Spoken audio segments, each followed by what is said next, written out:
All right, thank you guys so much. We are doing another Seeing Through Gebser video today. I want to apologize up front because I did not give you guys a Gebser video last week. I just didn't have the time for it. I apologize. I want you to ruminate on that phrase. I didn't have the time for it because I'm going to be doing a video about time as an intensity, time as a quality, and I think it's going to be very insightful and very fruitful and hopefully, and I say this sincerely, life-changing. So keep your eyes out for that. It could be tomorrow, it could be next week, it could be 2 weeks from now. But last week I just didn't have the time for Gebser, unfortunately. And but now I do. So thank you guys for continuing to stick around. I apologize if I disappointed you. It was not intentional. So today we're going to be talking about the nature and transformation of poetry. We're going to be talking about the Muses. If you've watched my Kill Rationalism series, I believe it's called the Discover the True Nature of Poetry or something like that. It's a little bit of a spoiler that we finally getting into the sections of the book where more or less we're taking the gloves off. We're not really outlining anymore. After this section, there's going to be a little more outlining, but in this, we're going to be talking about the transformation of poetry from 3D rational stuff to 4D integral stuff. So we're easing our way in to filling in the dots that I've been talking about in this series. So, love you guys. Without further ado, let's get into it. Quote, "It was necessary to speak of the primordial power of creativity, which is for us a reminder of the primal depths of the universe. During the consciousness mutations, this originary potency becomes visibly manifest within the human domain. Although it is not origin, it renders origin perceptible. And as the potent, quote, duration in and beyond time, we talked about that last week, it is the element which is today pressing to full conscious realization." The statement, no, let me skip ahead. I apologize. Creativity in man is an effectualization of the creative in the world. Repeat for emphasis. Creativity in man is an effectualization of the creative in the world. The creativity of the world, or the quote-unquote heaven, is genuine or primary, whereas that of man is secondary, a recovery in consciousness analogous to a tone which awakens to itself upon hearing its echo. Let's see. When explaining the creative principle in man, it is not sufficient to use such problematic terms as intuition, imagination, emotion, or revelation, which are for the rationalist, moreover, highly suspect and unreliable working concepts. We shall therefore necessarily have to examine the subject of poetry in greater detail. Give me 1 sec. I wrote something in my liner. I'm trying to think why I wrote it. So the nature and transformation of poetry. So I think what Gebser is going to say is rational, the ego willing. I've spoken about this in my Kill Rationalism video about poetry. The rational way of creativity is ego willing. We connect things. What if the ending, what if there was a character like Voldemort who was put in a story like Lord of the Rings and met the fate of Ned Stark in Game of Thrones, something like that, where you're willing it, right? So if I'm consciously willing through the ego creativity, maybe I have a few books open and I'm trying to consciously make connections between the content in one book and the content in another for the content of my book, for example. That's not necessarily a bad thing. It has helped me a lot with creativity. But the creativity that we're going to be talking about is not ego willing, but a more spiritual epiphany. Because remember, in this opening paragraph, he says, it was necessary to speak of the primordial power of creativity, obviously a reference to origin, and the primal depths of the universe, obviously a reference to origin. So origin has a creative principle that can manifest in many different domains. It doesn't just necessarily have to be art, but that's what we're going to be talking about today. Gebser continues, "It is of fundamental importance to our inquiry and, accordingly, to our understanding of the manifestation of the aperspectival consciousness to answer 2 questions. What has the nature of poetry been until now, and what is its nature today?" Now, this is interesting because Gebser is a bit of a softie. He's a bit of a romantic. And I knew even before, you can tell that he has a sincere love for poetry and a sincere love of what poetry does for the soul. That's very important to Gebser. You can tell that when he's reading poetry, particularly good poetry, that time intensifies, and that's very meaningful to him. So that explains this next line that he's about to give. "It is by no means just a personal predilection which induces us once more to place poetic and linguistic concerns in the forefront of our inquiry," about creativity, of course. "They are the most instructive means for disclosing the respective consciousness structure. The Bergsonian, Alfred North Whitehead, has expressed the same opinion. Quote, "It is in literature that the concrete outlook of humanity receives its expression. Accordingly, it is to literature that we must look, particularly in its more concrete forms, namely in poetry and drama, if we hope to discover the inward thoughts of a generation." So we're talking about the creative process in man and the soul. We have to go to poetry and literature. I just think it's funny because I know Gebser loves poetry, so I thought it was funny that he gave that line of, "It's not just my personal opinion." Okay, so let's get into it. So Gebser says, when the first Occidental poet begins his song, its very opening words name its source. It is the Muse. In the Iliad, these words are Menon. In the Iliad, these words are sing, goddess, the wrath. And the Odyssey, they are tell me, Muse of man. A considerable number of the Homeric hymns, such as those to Hermes, Aphrodite, Pan, Selene, the Dioscoroi, Dioskuroi, and to the Mother of the Gods, begin by summoning the Muse to sing. So we're just kind of touching on the importance of the Muse. The Muse is not just... nowadays, we don't take the Muse seriously. The Muse is just some invisible nothing that romantics like to talk about. But as rationalists 2025, we don't take that seriously. We find this summons even later, as in Hesiod's Theogony, where the first 150 lines are devoted exclusively to the Muses, and in the beginning of the first and fourth Pythian Epinic... God. I am a white boy from the West, aren't I? I can't pronounce any of this stuff. Pythian Epinician Otis of Pindar? If he had a stroke and he just wrote based on that stroke, you would never be able to convince me otherwise. It is also found in Virgil and even Dante, where the beginning of the Purgatorio reads, "O sacred Muses to whom I too belong." As Ernst Robert Curtius has remarked, quote, "Every page in the history of European literature speaks of them." So this is signaling the importance of the Muses. Like I just said, the Muses nowadays, we don't take them seriously at all. No one talks about the Muses, and if they do, they get laughed out of the building. That is not true back in the day. Back, particularly coming off the unperspectival world, where all this soul stuff and all this magic stuff combined with an efficient rational consciousness, the ego, you get the Muse. What, then, does it mean that these poets bid the Muse to sing? What do the Muses mean? Homer spoke of them in the second book of the Iliad. Quote, "Everywhere were ye present and knowing, mortals hearken only to rumor." It is, unquote. It is apparent from other sources in antiquity that the Muses were called the, quote, mothers of the singers, unquote. The significance and etymology of the word muse are instructive. Musa, that's M-O-U-S-A, means, quote, the ponderous, and this sense of the word is still alive today. Present-day English has such familiar expressions as, quote, unquote, to muse, meaning, quote, to ponder, to reflect upon, to be absorbed in thought, as well as the muser, one who ponders or dreams. The ancients traced the etymology of the word for the muse to mien, M-Y-E-I-N, meaning, quote, to close, unquote, the reference being primarily to a closing of the eyes and mouth. This unscientific derivation expresses, however, the significant relation of the muse to the soul, to the psychic image world of myth, for Mayan is closely akin to the word mythos. Now remember when he says to close, the reference being primarily to a closing of the eyes and mouth, we discussed this in the mythical consciousness structure. Mythology is the two poles. It is the closing of the eyes and mouth to stare inward and reflect on the soul. And then once the image has been seen or constructed, we open the eyes and mouth and externalize what has been internally seen. So when he says something like to close with the reference being a closing of the eyes and mouth, that should be a signal to you. That's mythical structure stuff. Remember, the unreflective side of the mirror is just as important as the reflective. The closed inward gazing into the soul to create an image of the soul, that's just as important as the audible open externalization of that image in the form of mythology, spoken or written. Recent scholarly etymology has traced the word Musa to Montja, M-O-N-T-J-A, the ponderous, which has the same root as mens, menace, and meno.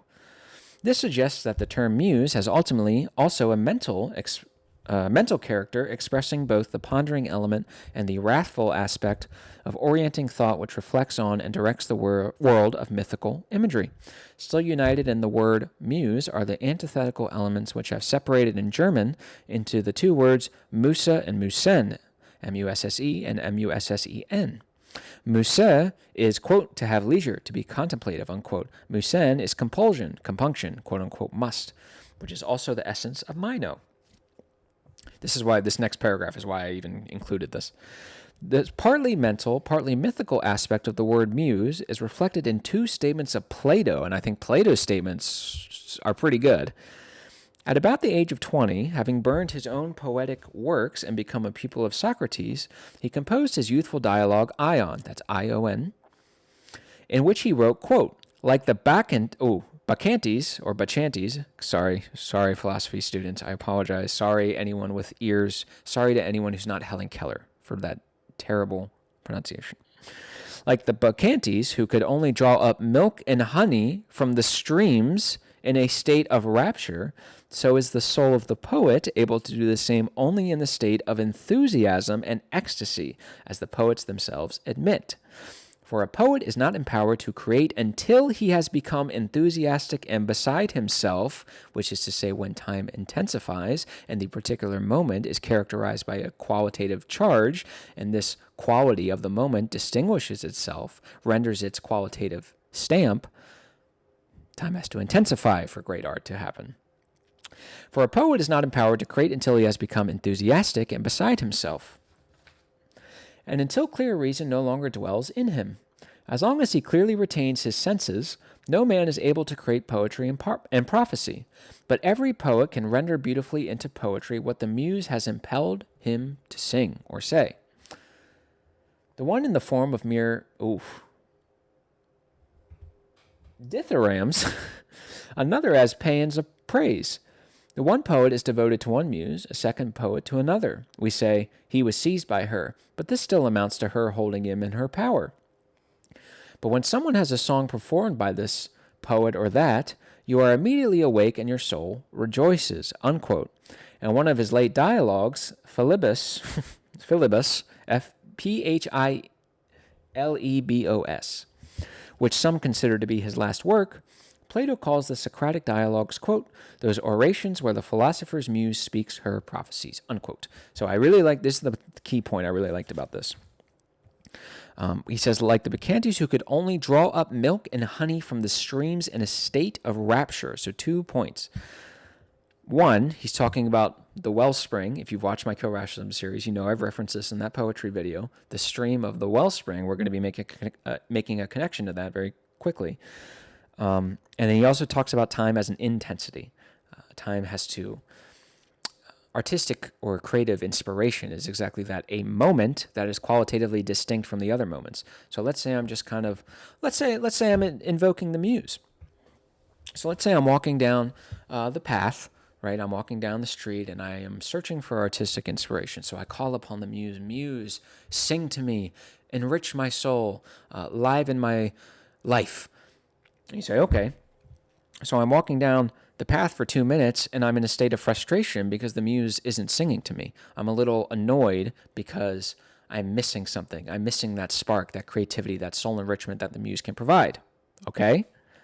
2 minutes of feeling one way, and then all of a sudden the muse sings to you, which is to say imparts a creative sort of truth or image to you in a moment, emphasis on the temporal aspect of creative inspiration. So, 2 minutes of walking, frustrated, angry, annoyed, irritated. Then, in a moment, it's kind of like a consistent stream, that 2 minutes. Then, in one moment, time intensifies and carries with it a different quality. No longer, the qualities of irritation and annoyance are no longer the definitive stamp of that time. Now, with this new moment that has intensified, it has carried the quality of artistic inspiration. And the 2 minutes after this intense moment are completely distinct in a qualitative sense than the 2 minutes before this moment. So we have 3 transitions of time as an intensity. The first 2 minutes where time is not, it's somewhat intense because you can feel the annoyance, the frustration, the irritation, but you're not so mad to the point where you're just beating people up or just burning shit down. So that's how time is presenting itself or revealing itself in the moment, in the form of frustration. Notice the direct connection to quality. Then, in an intense moment of artistic inspiration, boom, everything changes. You transition. No longer are you irritated. Now you're artistically inspired. And let's say for the next 2 minutes, now in that time is characterized by the quality of joy, pleasure, reverence, creativity, artistic satisfaction, aesthetic satisfaction.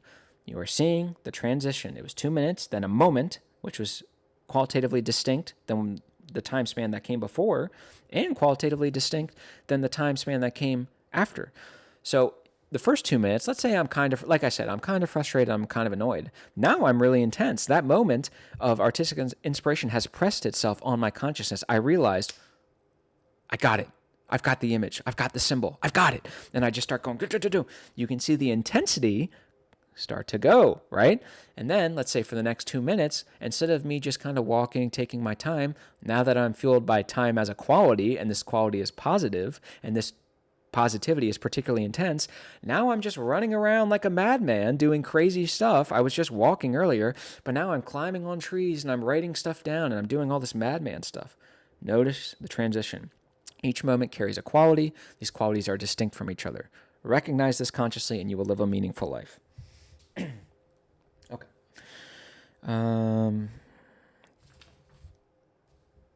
Let's see. From all this, it becomes evident what the muse signifies. But who is she? In his article on the Muses, O.Bie has appropriately characterized the muse whom Homer invokes as the quote-unquote original muse.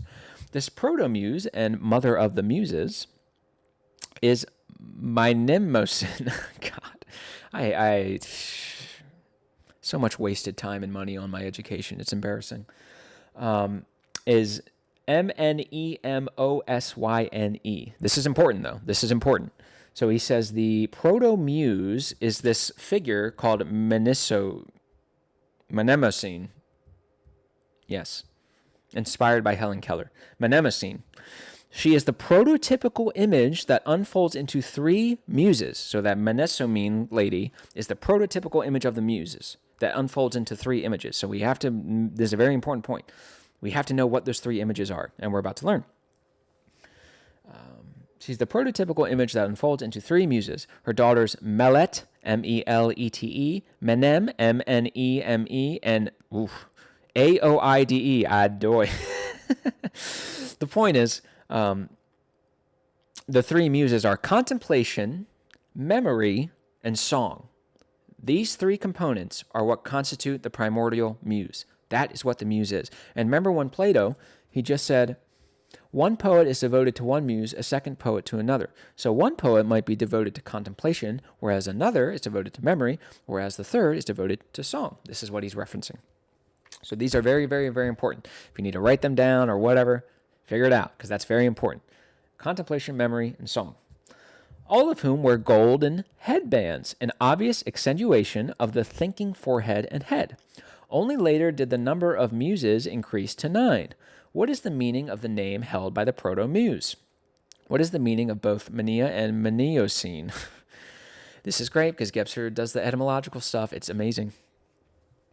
Preller Robert furnished a good definition. Quote, Mnemosyne, which is the original primordial image of the muse, which would then, of course, as we just talked about, split into 3, contemplation, memory, and song. This is that primordial image. So that primordial image, i.e. memory or recollection, a goddess of the Titanic world, was well known and celebrated as the mother of the muses. She is essentially the memory of the great deed, i.e. the founding of a new world order via the struggle of the Titans, and the natural inspiration which emanates from the beauty and harmony of the world. Later on, the name comes to designate a goddess of recollection, cognitive expression, and name-giving in general. Mnemosyne was customarily honored and depicted together with the muses, unquote. Beautiful. Rudolf Otto has noted that the name Mnemosyne contains the ancient Sanskrit word manana, that's M-A-N-A-N-A, meaning, quote, sacred musing, pondering, and meditation, unquote. It is thus the same element expressed in the word muse, which defines Mnemosyne. So that's a pretty good definition of the muse. Let us note then that the Mnemosyne, The proto-muse is recollection, that is, the internalization of an event or a disposition of things, or the process or ability of becoming intimately aware of them. That is what recollection is. She is memory, the ability of thoughts and thinking, and ultimately of thanksgiving, for quote-unquote thinking and quote-unquote thinking have the same root. And thinking, as well as thinking, are the most subtle qualities of soul, as it were. But what is recalled, and why are thanks proffered? And we might add, what is dictated? Since the word for creating poetry in German, dichten, D-I-C-H-T-E-N, is derived from dictere, D-I-C-T-A-R-E. This question, too, can be best resolved on the basis of the ancient sources. In one of the Orphic hymns dedicated to the Muses, they are described as, quote, polymorphic and called, quote, nourishers of the soul, unquote. This designation suggests that the Muses, as nourishers of the soul, are associated in ancient mythology with water, the symbol of the life pole, the creative aspects of the soul. Of course, we covered this in the Soul and Spirit videos. This is borne out by the numerous clues and verifiable instances, brought to light by a careful scrutiny of the sources. So essentially, I'm not going to read it because it's not too relevant, but Muses have a connection to the life pole of the soul. The Muses are connected to the life pole. It's interesting that he doesn't really say the death pole that much in here. It's very interesting. And of course, if it's life pole, that's going to be some form of water symbolism. It doesn't just have to be that, but that's a common one. Let's see. Okay, so this is very, very, very important. I'm going to read these next six paragraphs pretty much straight. I'm not going to give any commentary. And then at the very end, I'm going to give commentary. It's really not going to be much because Gebser does it brilliantly. It's beautiful the way he just breaks this down. And it's even more impressive when you realize that he can break this down to such a clear and poignant way. And he also does the same thing for science. So on one hand, he's doing the irrational stuff. On the other hand, he's doing the rational at the same high level. It's pretty incredible in my personal opinion. But yeah, that's just my evaluation. All right, let's get into it. Quote, the Muses are an image of the sustenance of the life soul symbolized by water, a likeness of creativity in the world. At the very moment they are invoked by the poet, they become a likeness of creativity in man. They are the poet's awakened recollection of all that has ever been brought about, which channels his powers into the stream of the life soul that he contemplates or that seizes him and compels him so that he must sing. Must in italics. The muse is the latent memory of the world, the remembrance of creativity, and of all that has been and is still to be effected in the world. It will be apparent that the muse has a close connection to creativity and is able to elicit man's poetic capacities if we recall the qualities noted above. She is the source, perpetual abundance, and the sustainer of the soul. I will repeat this for emphasis. She is the source, the perpetual abundance, and the sustainer of the soul. She is the mother of the bard and is thus herself receptive, the receptress and the recollectress of creativity, who awakens in the poet this recollection. She is thanksgiving and the compulsion to thought. Beautiful. Just as there are on earth tranquil waters as well as springs, so too are some men like still ponds, mere mirrors of the heaven, while others are like the springs. This would, of course, be a reference to more artistic people, mythical structure stuff, and people who are just more irrationally or driven towards like irrational art. When irrational, of course, is not an insult. The creative types, the rather than your cold, measured, calculated rationalist types. These we speak of as being musisch, so this is German, M-U-S-I-S-C-H, quote, receptive or sensitive to arts and music. I don't even know why I comment. He just is so much more succinct than I am. It is surely no coincidence. This is cool. It is surely no coincidence that the German word for creative is schöpferisch, S-C-H-O-P-F-E-R-I-C-H, from schöpfen, quote, to draw up water. That's going to be important, to draw up water. For the creative person, quote unquote, draws up from the well springs of life, from the life soul, bringing to the light of day and the thinking realm of consciousness what has been forgotten as well as what has not yet been realized. The creative person externalizes what has been recalled. Recollection becomes memory. Because of the muse, the poet writes the invisible history of the world. Poetry is the writing of history, not the history of dates, but of the dateless, particularly if we can see to the word history the complexity of meaning mentioned in part 1 above. Poetry as history, history being attributing sense to the senseless, is the account of events effected by creativity. It lends sense to the senseless and the non-directed, since the ever-present plenitude has no direction of itself. In poetry, mental man recalled and stated elements of creativity, placing them into the directing spatiality of his thinking. The muse is an expression of the mental attempt to grasp the non-mental, and this means preeminently mythical truth. Repeat. The muse is an expression of the mental attempt to grasp the non-mental, and this means preeminently mythical truth. As long as the muse dominates, man is moving within the mental sphere. As long as the muse dominates, man is moving within the mental sphere. I don't want to spoil anything, but you can probably guess that if we're transcending the 3D mental stuff, we will be transcending the muses. That will become in the next video or whatever. It is a significant indication that today the muses, after a nearly 3,000-year reign since Homer, are beginning to die, or are becoming the siren-like angels of death like those in Rilke's poetry. As a result of its time anxiety and fear of recollection, the basis for all poetry, recollection that is, not the fear of recollection, the present generation rejects poetry and lyricism, while the present-day poet strives to overcome the time-imparting remembrance by abjuring the muses. This is an expression of his aperspectival endeavor.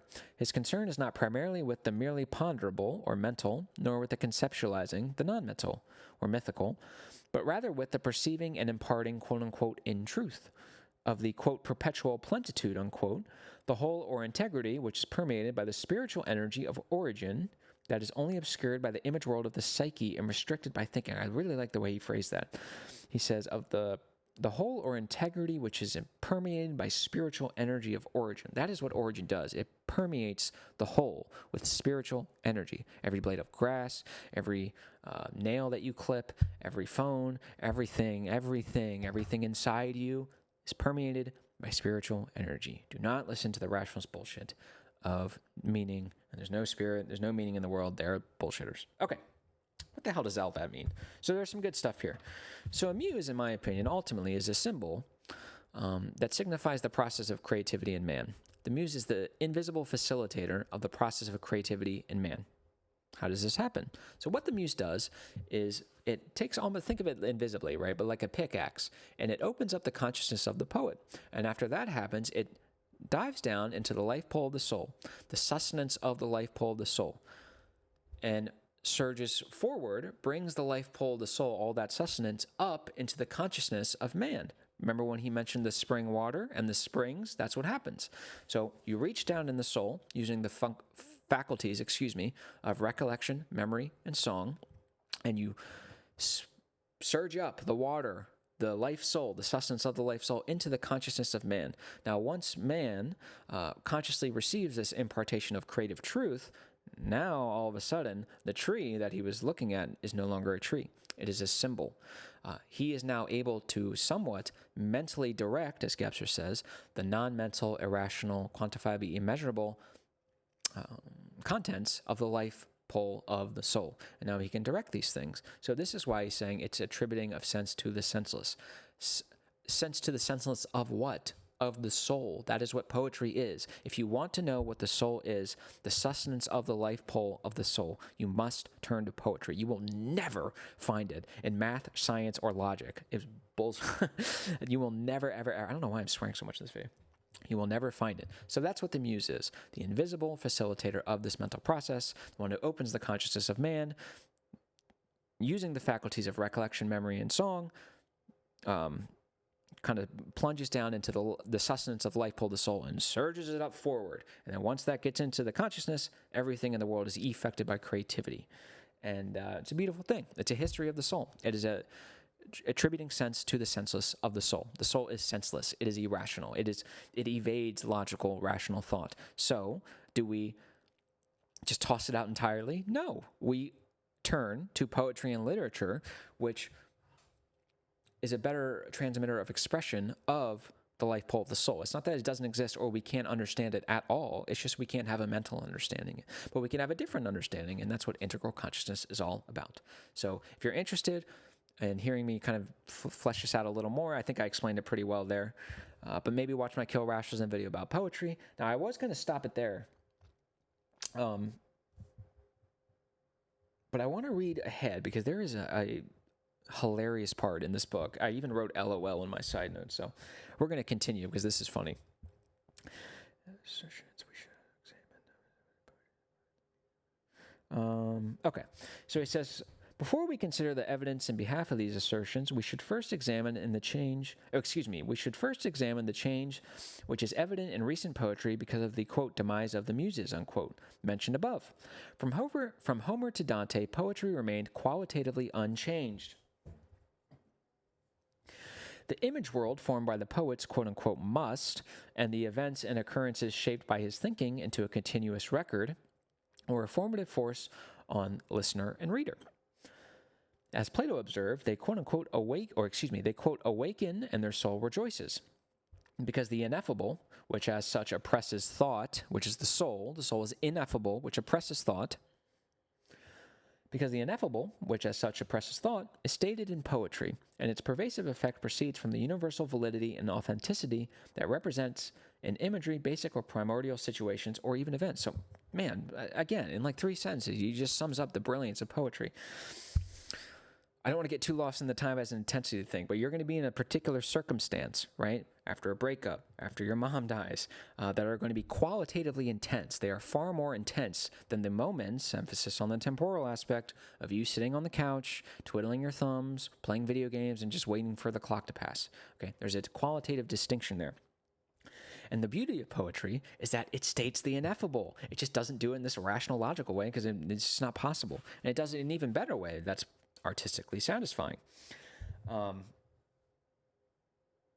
the great thing about poetry is that if you're in one of these intense situations, you can turn to a poet, a lyric poet maybe, and they have expressed in perfect beauty the exact situation or that threatens to destroy you. And now with this beauty, with this intensity and meaningfulness, you now have the power of the soul to overcome whatever problem you're dealing with. Beautiful. You cannot do this without the Muses. Beautiful. Okay, do I want to do this? Okay.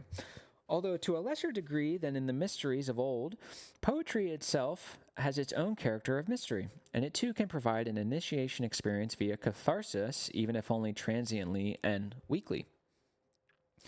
But as this is the effect of an effect, the result of a previous emotional experience, we shall not dwell on it further.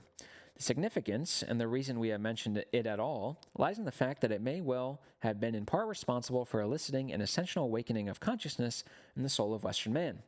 The eliciting of ego consciousness in poetry, which we can discern for the first time in poetry written at the turn of the 13th century. So now, all of a sudden, in poetry, the strong I is starting to come on. No longer are we doing just nature poetry or poetry guarded, mythological sort of poetry or poetry about the spiritual world and the gods. Now, all of a sudden, now it's poetry about me. We have already noted the inceptions of ego consciousness in antiquity in the poetry of Sappho, and particularly in the moving, quote, M. Odysseus. Anyone, this is so funny. I need you, maybe I admit, maybe you guys don't find this as funny as I do, but I'm going to explain why I find this funny. Anyone who has had occasion to peruse the poems of Cavalcanti following a reading of St. Francis of Assisi's Song to the Sun, or the personal Songs of the Virgin by Bercio after reading the Cid, or the sonnets of Charles d'Orleans after Chanson de Roland, cannot have remained unmoved by the personal intimacy achieved by these three poets. Wow. Do you hear that? All these poems, and poets that he just mentioned. Apparently, you cannot have remained unmoved by the personal intimacy achieved by these three poets.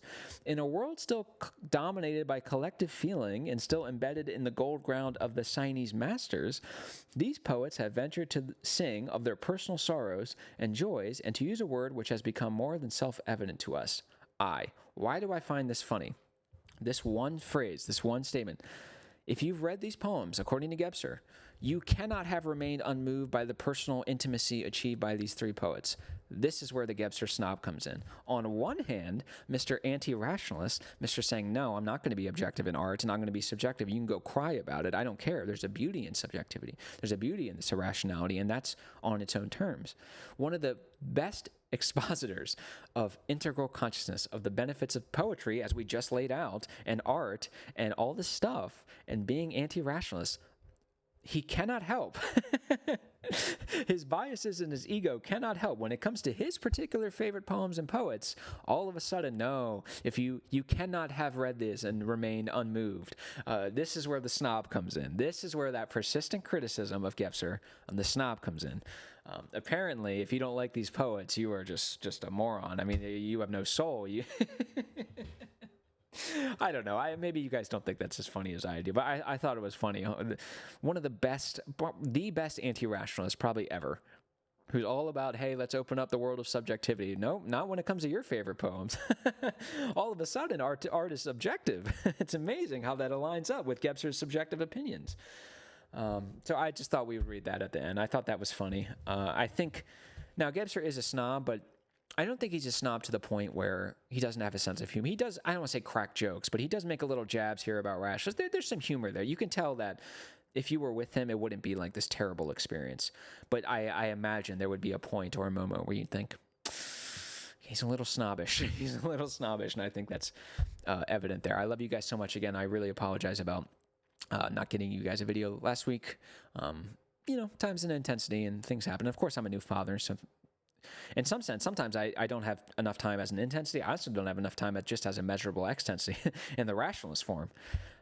But I love you guys. Please keep your eyes out for hopefully a pretty cool and pretty good video about time as an intensity. Again, I really think I'm going to try to break it down. Once you see what I'm getting at, you will not be able to not see it. It kind of really is seeing the light in an enlightenment sense. So. But maybe I'm wrong. Maybe you don't see it that way. I love you guys. I really appreciate you guys continuing to watch. I know this is kind of an esoteric thing, so we'll see you guys soon. By the way, we're on page 321, and the last page, let's see, depending how far you want to go, let's see, there's postscript. Yeah, so we have 220 pages left. We're over halfway done. I love you guys. You guys are the best, and I will see you soon. Thank you, guys.